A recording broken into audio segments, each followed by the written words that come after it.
The world was a canvas of white and grey, Antarctica stripped of life and hope. The storm had come with a fury, scattering the emperor penguin colony like dust. Now only one remained, a lone dark shape against the endless snow. The silence was suffocating, broken only by the wind's mournful howl. He stood motionless, the cold of solitude seeping into his bones.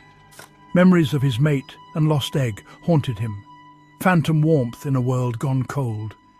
He was a king without a kingdom, a father without a child. The horizon vanished. There was no direction, only the blizzard's vortex.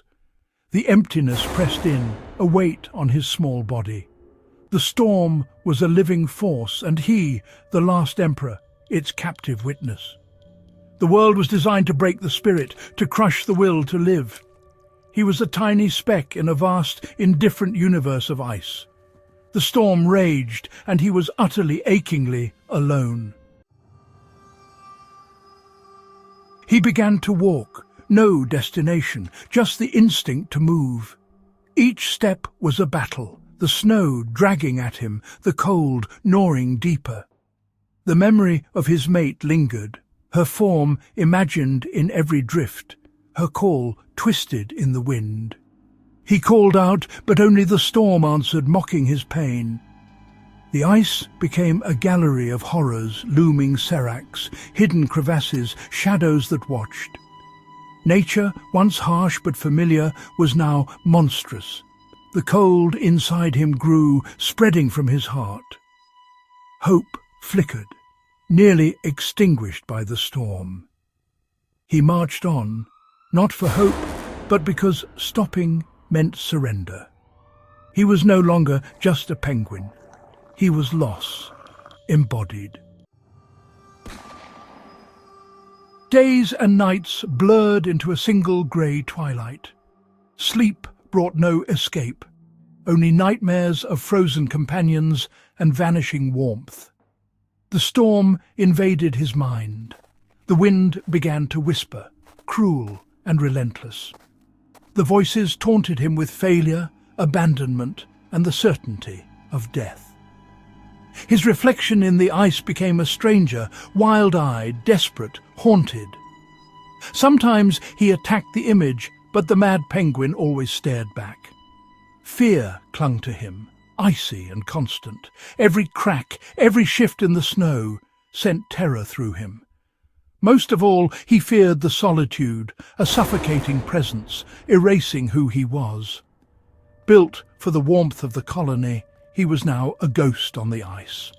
To be alone was a fate worse than death.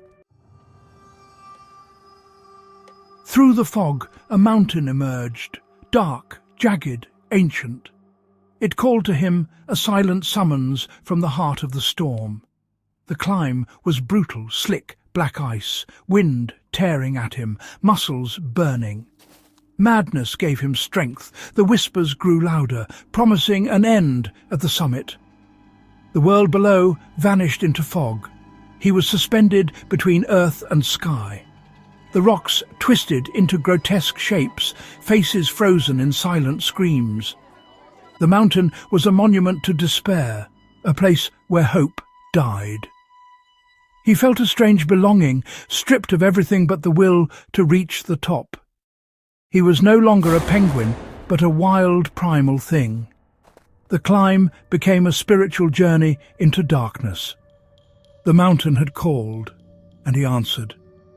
He climbed toward his fate, embracing it with terrifying clarity. He reached the summit, a lonely altar at the top of the world. The wind was a wall, the world below lost to fog and oblivion. There was nowhere else to go. This was the end. The whispers fell silent, the visions faded. For the first time, his mind was clear. Emptiness, absolute and profound. He thought of her one last time, not as a ghost, but as a warm memory. He closed his eyes, accepting the cold as a final embrace. He did not jump or fall. He simply stood, a lone sentinel, against the endless white. The wind and snow covered him, slowly, gently. He was a king on a broken throne, the sole inhabitant of a dead world. The storm raged on, but for the lone emperor there was, at last, only silence.